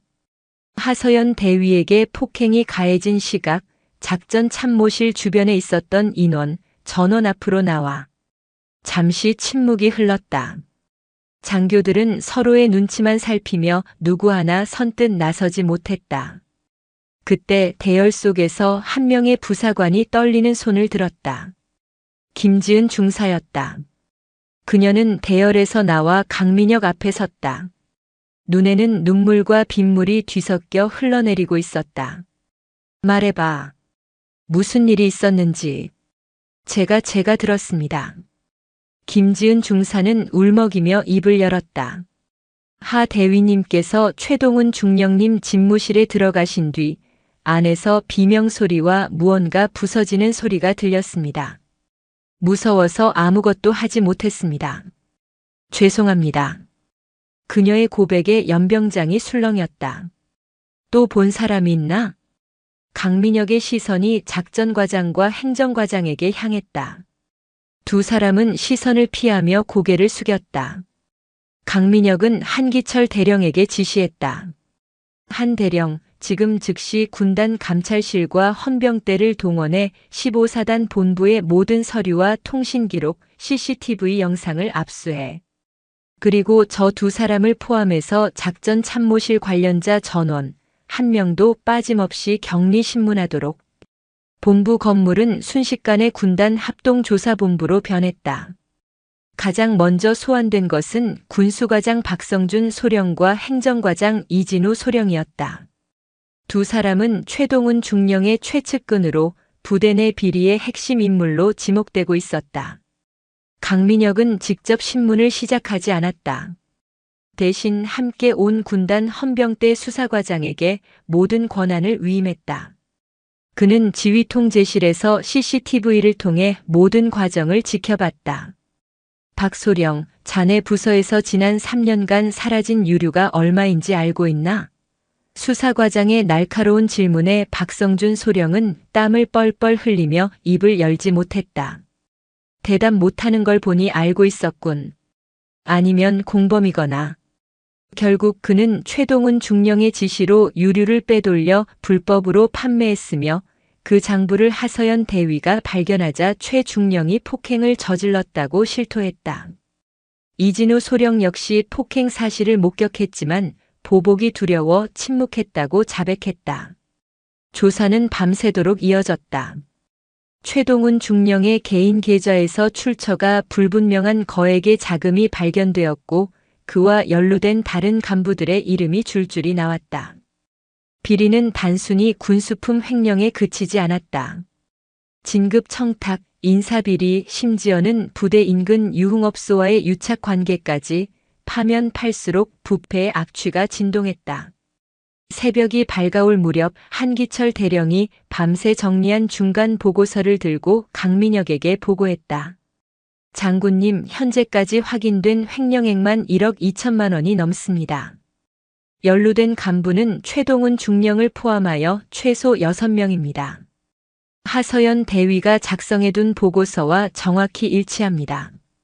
한기철은 하서연 대위가 남긴 보고서를 내밀었다. 보고서는 군 검찰의 수사 기록만큼이나 치밀하고 논리정연했다. 날짜별 항목별로 정리된 비리 내역과 그것을 뒷받침하는 증거 자료들이 완벽하게 정리되어 있었다. 보고서 마지막 장에는 그녀의 다짐이 적혀 있었다. 군은 정의로워야 한다. 계급이 높다고 힘이 강하다고 부정을 저지를 수는 없다. 나는 군인으로서 이 비리를 반드시 밝혀내겠다. 강민혁은 그 문장을 읽으며 목이 메었다. 이런 군인을 우리가 지켜주지 못했구나. 그의 목소리에 깊은 자책감이 묻어났다. 그는 자리에서 일어났다. 창밖은 아직 어두웠지만 동쪽 하늘부터 서서히 여명이 밝아오고 있었다. 한 대령 국방부 장관님께 긴급 보고 올려. 그리고 대통령실 안보수석실에도 관련 내용을 즉시 통보하도록. 이것은 더 이상 한 사단 내부의 문제가 아니었다. 군 전체의 명운이 걸린 문제였다. 국군 수도병원 중환자실, 온갖 의료 장비가 내는 규칙적인 기계음만이 차가운 공간을 채우고 있었다. 그 소음의 한가운데 하서연은 깊고 어두운 잠에 빠져 있었다. 산소호흡기가 희미한 소리를 내며 그녀의 폐로 생명을 불어넣고 있었다. 수술은 성공적이었지만 그녀의 의식은 여전히 돌아오지 않고 있었다. 뇌에 가해진 충격이 생각보다 심각했다. 중환자실 두꺼운 유리창 너머로 남편 정우현이 핏발선 눈으로 아내를 지켜보고 있었다. 어젯밤 장인어른의 전화를 받고 병원으로 달려온 이후 그는 한숨도 자지 못했다. 아내가 부대 생활을 힘들어한다는 것은 알고 있었지만 이 정도로 끔찍한 일을 당했을 줄은 상상도 못했다. 그의 옆에는 하정국 예비역 소장이 굳은 표정으로 서 있었다.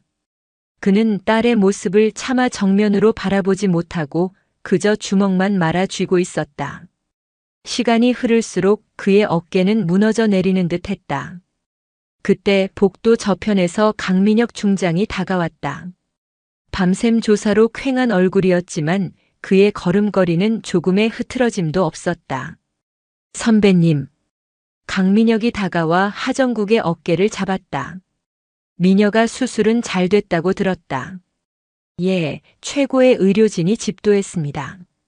생명에는 지장이 없다고 합니다. 강민혁은 차마 의식은 아직 돌아오지 않았다는 말은 꺼내지 못했다. 하정국은 유리창 너머의 딸을 보며 나지막이 말했다. 저 아이가 사관학교에 가겠다고 했을 때 내가 말렸어야 했는데. 이 험한 곳에 내 딸을 보내는 게 아니었는데. 그의 목소리가 가늘게 떨렸다. 평생을 강하게만 살아온 아버지의 약한 모습을 처음 본 정우현의 눈시울도 붉어졌다. 죄송합니다, 선배님. 제 관할 부대에서 이런 일이 제가 지휘관으로서 책임을 통감합니다. 강민혁이 고개를 숙였다. 자네 탓이 아닐세. 썩은 놈들이 문제지. 그놈들은 어떻게 됐나? 주범인 최동훈 중령을 포함해 관련자 6명을 전원 구속했습니다. 지금 이 시간에도 군단 헌병대와 감찰실에서 강도 높은 조사를 진행하고 있습니다. 한 놈도 빠져나가지 못하게 하겠습니다. 강민혁의 단호한 대답에 하정국은 말없이 고개를 끄덕였다. 오후가 되자 국방부 장관으로부터 직접 전화가 걸려왔다. 강민혁은 복도 끝으로 가 전화를 받았다. 강 군단장, 보고 잘 받았네. 어떻게 이런 일이 벌어질 수 있나? 장관의 목소리에는 깊은 분노와 실망이 묻어 있었다. 대통령께서도 직접 보고 받으시고 격려하셨네. 한 점 의혹 없이 철저히 조사해서 군 기강을 바로 세우라는 엄명이 있었어. 필요한 모든 지원을 할 테니 성역 없이 수사하게. 군 전체가 발칵 뒤집혔다. 이틀 후 하서연은 마침내 눈을 떴다. 흐릿한 시야 속으로 하얀 병실 천장이 들어왔다. 옆에서 자신을 부르는 남편의 목소리가 들렸다. 서연아, 정신이 들어? 그녀는 천천히 기억을 더듬었다. 최동훈의 폭행, 흙탕물 속에서의 절망, 그리고 아버지에게 보낸 마지막 메시지. 자료는 내가 준비한 자료는 어떻게 됐어요? 그녀가 가장 먼저 물은 것은 자신의 안위가 아닌 비리 증거 자료의 행방이었다. 정우현은 눈물을 흘리며 아내의 손을 잡았다. 걱정 마. 강민혁 장군님께서 전부 확보하셨어. 그리고 최동훈 중령, 그놈 구속됐대. 그제야 하서연은 안도의 한숨을 내쉬었다. 눈가에서 뜨거운 눈물이 흘러내렸다. 울지 마. 이제 다 끝났어. 남편의 위로에 그녀는 작은 목소리로 대답했다. 아니요. 이제 시작이에요. 진짜 군대를 바꾸는 일은 아직 몸을 가누기도 힘든 상태였지만 그녀의 눈빛은 그 어느 때보다 강하게 빛나고 있었다. 강민혁 중장이 지휘하는 3군단 합동조사본부의 수사는 15사단을 넘어 군 전체로 확대될 조짐을 보이고 있었다. 최동훈 중령의 비리가 단순히 한 부대, 한 개인의 일탈이 아니라는 정황이 속속 드러났기 때문이다. 그의 계좌에서는 15사단뿐만 아니라 이전에 그가 근무했던 다른 부대의 예산까지 흘러들어온 흔적이 발견되었다. 또한 그의 통화 기록에서는 국방부의 고위 간부와 여러 차례 통화한 내역이 나왔다. 강민혁은 이 사건이 군 내부의 뿌리 깊은 부패 사슬과 연결되어 있음을 직감했다. 그는 사단장 윤성필 준장을 자신의 집무실로 불렀다. 윤 준장은 완전히 기가 죽어 있었다. 윤 준장, 자네는 정말 아무것도 몰랐나? 강민혁의 날카로운 시선에 윤성필은 마른 침을 삼켰다. 작전 참모가 저지른 비리를 사단장이 몰랐다는 게 말이 된다고 생각하나? 자네는 무능한 건가 아니면 그놈들과 한패인가? 장군님 정말입니다. 저는 최중령이 부대 내에서 입지가 워낙 강해서 저도 모르게. 변명은 듣고 싶지 않아. 자네에게 마지막 기회를 주겠다. 내일 아침까지 자네 스스로 거취를 결정해. 명예롭게 군복을 벗고 싶다면 현명하게 판단하는 게 좋을 거야. 강민혁의 최후 통첩에 윤성필 준장의 얼굴은 잿빛으로 변했다. 그는 다음 날 건강상의 이유로 자진 전역 신청서를 제출했다. 군은 발칵 뒤집혔다. 현역 사단장이 임기를 채우지 못하고 불명예스럽게 물러난 것은 극히 이례적인 일이었다. 이 사건은 한 군사 전문 기자의 취재망에 포착되었다. 15사단 내부에서 양심의 가책을 느낀 한 젊은 장교가 익명으로 제보한 것이다. 여군 장교 폭행 사건, 군단장 직접 개입, 사단장 전격 교체. 기사는 순식간에 인터넷을 뒤덮었고 언론은 연일 이 사건을 대서특필했다. 국민들의 분노는 들끓었다. 군에 대한 불신이 극에 달했다. 청와대 국민청원 게시판에는 철저한 진상규명과 군 개혁을 요구하는 청원이 올라와 수십만 명의 동의를 얻었다. 정치권까지 가세하며 압박이 거세지자 국방부 장관은 결국 강민혁 중장을 단장으로 하는 국방부 특별수사단 구성을 발표했다. 군, 검찰, 헌병, 감찰뿐만 아니라 민간 법률 전문가까지 포함된 초유의 조직이었다. 강민혁은 병상에 있는 하서연을 찾아가 이 소식을 전했다. 그녀는 일반 병실로 옮겨 재활 치료를 받고 있었다. 하 대위, 이제 이 싸움은 자네 혼자만의 싸움이 아니게 됐네.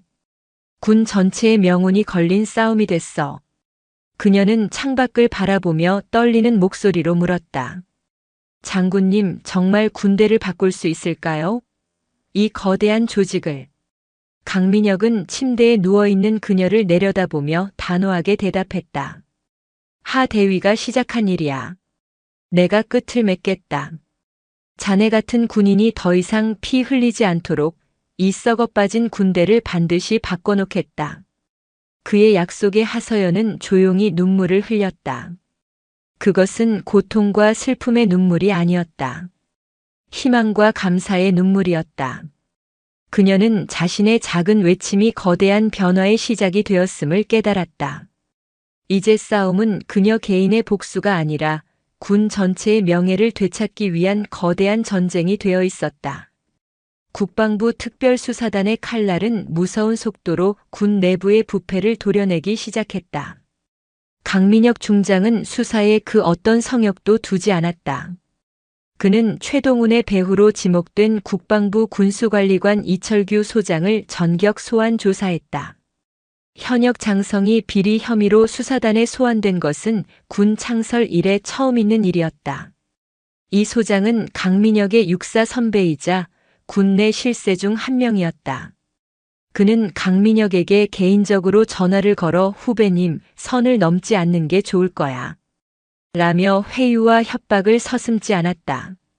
하지만 강민혁은 선배님, 저는 지금 군인으로서의 직무를 수행하고 있을 뿐입니다. 협조해 주시지 않으면 강제 구인하겠습니다. 라며 조금도 물러서지 않았다. 이런 분위기 속에서 침묵하던 내부 고발자들이 하나둘씩 용기를 내기 시작했다. 하서연 대위의 후임이었던 김지은 중사는 특별수사단에 출석하여 자신이 보고 들은 모든 것을 상세히 증언했다. 그녀는 최동훈 중령이 하 대위를 폭행하던 날 그의 집무실 앞에서 들었던 대화 내용을 녹음한 파일을 제출했다. 파일에는 최동훈이 이철규 소장과 통화하며 그 계집년 오늘 확실히 처리하겠습니다. 걱정 마십시오. 라고 말하는 내용이 똑똑히 담겨 있었다. 결정적인 증거였다. 그녀의 용기 있는 증언은 다른 부대원들에게도 영향을 미쳤다. 최동훈의 협박과 회유에 못 이겨 비리에 가담했던 하급 간부들, 그의 폭언과 폭행에 시달렸던 병사들까지 수많은 사람들이 익명으로 제보를 해왔다. 그들의 증언과 증거들은 최동훈과 그의 비호 세력을 옥죄는 밧줄이 되었다. 하서연은 병상에서 재활 치료를 받으며 수사 진행 상황을 지켜봤다. 그녀는 수사관들이 병실로 찾아왔을 때 자신이 3년간 모아온 모든 자료의 원본을 제출했다. 그녀의 자료는 수사의 방향을 잡는 중요한 나침반이 되었다. 그녀는 단순히 피해자로 머물러 있지 않았다. 부패를 뿌리 뽑기 위한 전쟁의 최전선에 선 전사였다. 어느 날 아버지 하정국이 그녀의 병실을 찾았다. 그는 헬쑥해진 딸의 얼굴을 보며 안쓰럽게 말했다. 서연아, 이제 그만하면 됐다. 너는 할 만큼 했어. 이제는 내 몸부터 챙겨라. 하지만 하서연은 고개를 저었다. 아니요, 아버지. 아직 끝나지 않았어요. 저 같은 피해자가 다시는 나오지 않으려면 이 싸움을 끝까지 해야 해요. 그녀의 단호한 의지에 하정국은 더 이상 아무 말도 하지 못했다. 그는 조용히 딸의 손을 잡아주었다. 그 손의 온기 속에서 그는 딸이 자신보다 훨씬 더 강한 군인이라는 것을 깨달았다. 그녀는 단순히 계급장을 단 군인이 아니라 진정한 명예와 용기를 가진 전사였다. 몇 달간의 강도 높은 수사 끝에 국방부 특별수사단은 최종 수사 결과를 발표했다.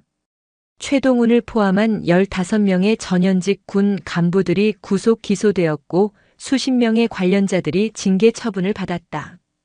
횡령액은 당초 예상했던 금액을 훨씬 뛰어넘는 수십억 원에 달했다.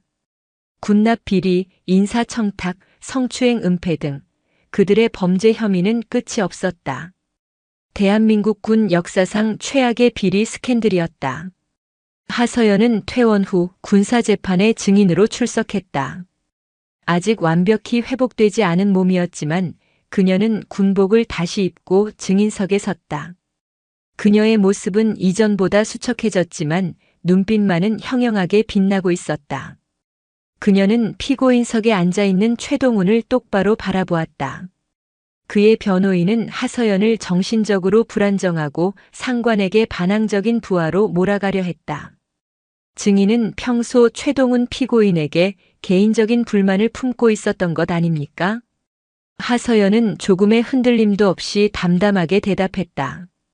저는 최동훈 중령 개인에게 아무런 불만이 없습니다. 제가 불만을 가진 것은 군인의 명예를 더럽히고 국가의 예산을 자신의 쌈짓돈처럼 사용한 그의 범죄 행위였습니다. 그녀는 최동훈이 자신에게 가했던 폭력을 이야기하며 분노를 터뜨리지 않았다. 대신 그의 범죄가 군 전체의 명예를 어떻게 실추시켰는지 정직하고 성실하게 복무하는 대다수 군인들에게 어떤 상처를 주었는지를 논리적으로 설명했다. 마지막 증언에서 김지은 중사가 제출했던 녹음 파일이 법정 전체에 울려 퍼졌다. 그 계집년 오늘 확실히 처리하겠습니다. 최동훈의 목소리가 나오자 방청석은 물론 재판부까지 충격에 휩싸였다. 재판은 일사천리로 진행되었다. 최동훈은 1심에서 징역 15년을 선고받았고 이철규 소장 역시 징역 10년을 선고받았다. 나머지 공범들도 모두 중형을 피하지 못했다. 법정 구속되는 그들의 모습을 보며 하서연은 아무런 표정도 짓지 않았다. 그녀에게 이것은 끝이 아니라 새로운 시작을 의미했다. 재판이 끝난 후 강민혁 중장이 그녀에게 다가왔다. 그는 거수 경례를 하며 말했다. 하대위, 정말 수고 많았네. 자네 덕분에 우리 군이 다시 태어날 기회를 얻었어. 과찬이십니다, 장군님. 저는 제가 해야 할 일을 했을 뿐입니다. 앞으로 계획은 어떻게 되나? 원한다면 국방부나 합동참모본부 같은 정책부서로 자리를 옮겨줄 수 있네. 그게 자네 신상에도 좋을 거야. 그의 배려에 하서연은 잠시 생각에 잠겼다. 그리고는 결심한 듯 입을 열었다. 아닙니다, 장군님. 저는 제 부대로 돌아가고 싶습니다. 15사단으로 말인가? 힘든 기억이 많은 곳일 텐데. 바로 그래서입니다. 저는 그곳을 바꾸고 싶습니다. 진정한 변화는 현장에서부터 시작되어야 한다고 믿습니다.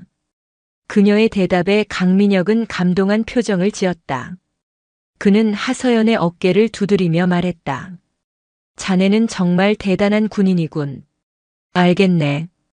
자네가 일하기 좋은 환경을 만들어주겠네. 내가 약속하지. 두 군인은 서로를 바라보며 경례를 나누었다. 그들의 경례에는 단순한 상하 관계를 넘어선 서로에 대한 깊은 존경과 신뢰가 담겨 있었다. 군사재판이 끝나고 얼마 후 국방부는 대통령 직속으로 군 개혁을 위한 특별위원회를 발족했다. 위원회의 목표는 이번 사건을 계기로 드러난 군 내부의 구조적인 문제들을 해결하고 투명하고 정의로운 군 문화를 정착시키는 것이었다. 그리고 그 위원회에 하서연 대위가 파견 근무를 명령받았다. 현역 대위급 장교로서는 파격적인 인사였다. 그녀는 위원회에서 비리 방지 시스템 구축과 여군 인권 보호 정책 수립의 핵심적인 역할을 맡았다. 그녀의 경험은 그 어떤 이론보다 현실적이고 설득력 있는 정책을 만드는 데 큰 도움이 되었다.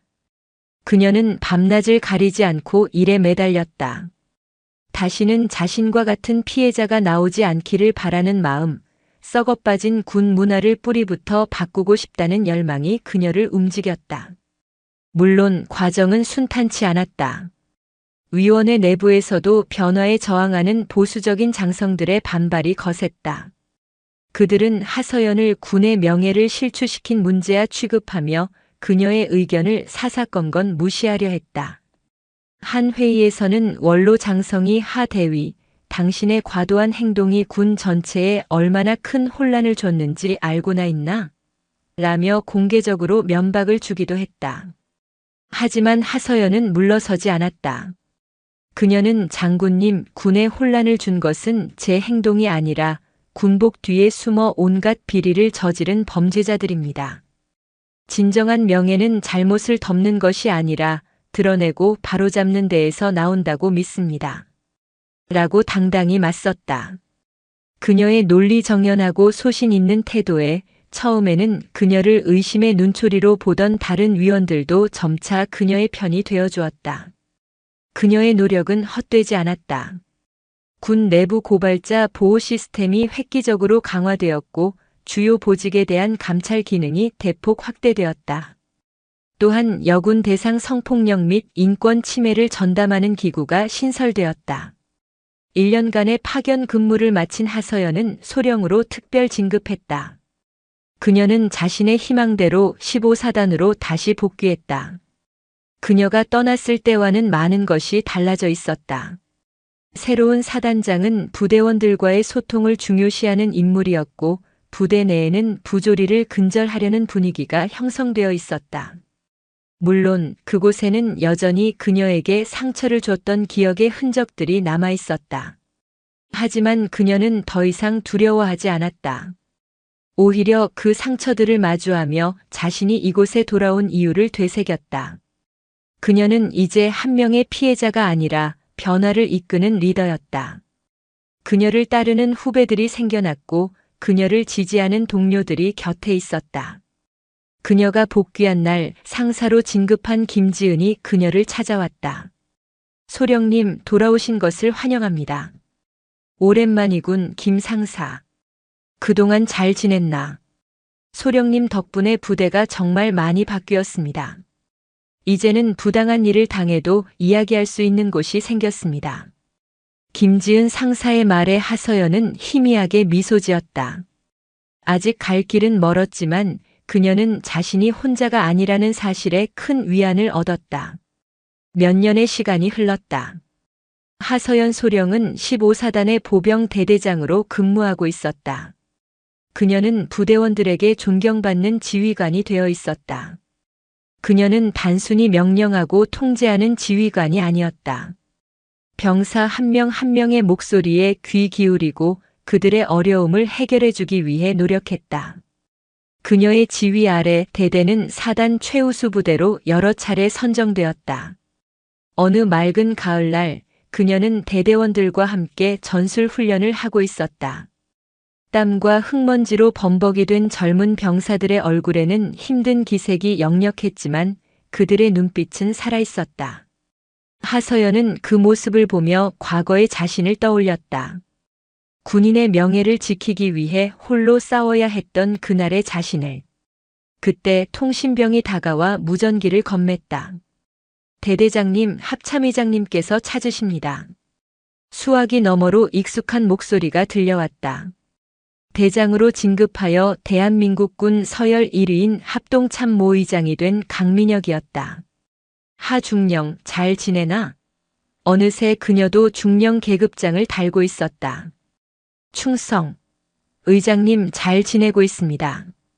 자네가 지휘하는 대대 평판이 자자하더군. 역시 내 예상이 틀리지 않았어. 감사합니다. 의장님께서 길을 열어주신 덕분입니다. 내가 한 일은 없네. 다 자네 스스로 이뤄낸 거야. 하중령, 자네 같은 군인이 있어서 대한민국의 미래는 밝아. 앞으로도 지금처럼만 해주게. 짧은 통화였지만 하서연의 가슴은 벅차올랐다. 훈련이 끝나고 그녀는 부대원들과 함께 막사로 복귀했다. 저녁 노을이 부대 전체를 붉게 물들이고 있었다. 그녀는 막사 앞에 서서 병사들이 서로 웃고 장난치며 들어가는 모습을 한참 동안 바라보았다. 그 평화롭고 활기찬 풍경 속에서 그녀는 자신이 지키고 싶었던 것이 무엇이었는지를 다시 한번 깨달았다. 그것은 거창한 이념이나 명예가 아니었다. 바로 저 젊은 청춘들의 웃음과 미래, 그리고 그들이 발 딛고 서 있는 이 땅의 평화였다. 그녀는 더 이상 과거의 상처에 얽매이지 않았다. 그 상처는 그녀를 더 강하고 더 현명한 지휘관으로 만들었다. 그녀는 앞으로도 군인으로서 자신의 길을 묵묵히 걸어갈 것이다. 때로는 힘들고 외로운 길이겠지만 그녀는 이제 알고 있었다. 진정한 군인의 힘은 계급이나 권력에서 나오는 것이 아니라 자신의 양심을 지키려는 용기와 동료를 아끼는 마음에서 나온다는 것을. 밤하늘에 하나둘씩 별이 떠오르기 시작했다. 하서연은 그 별들을 보며 조용히 다짐했다. 이 별들이 편안히 빛날 수 있도록 나의 조국을 굳건히 지키겠노라고. 그녀의 얼굴에 잔잔한 미소가 피어올랐다. 그 미소는 모든 시련을 이겨낸 자만이 가질 수 있는 깊고 단단한 아름다움을 품고 있었다.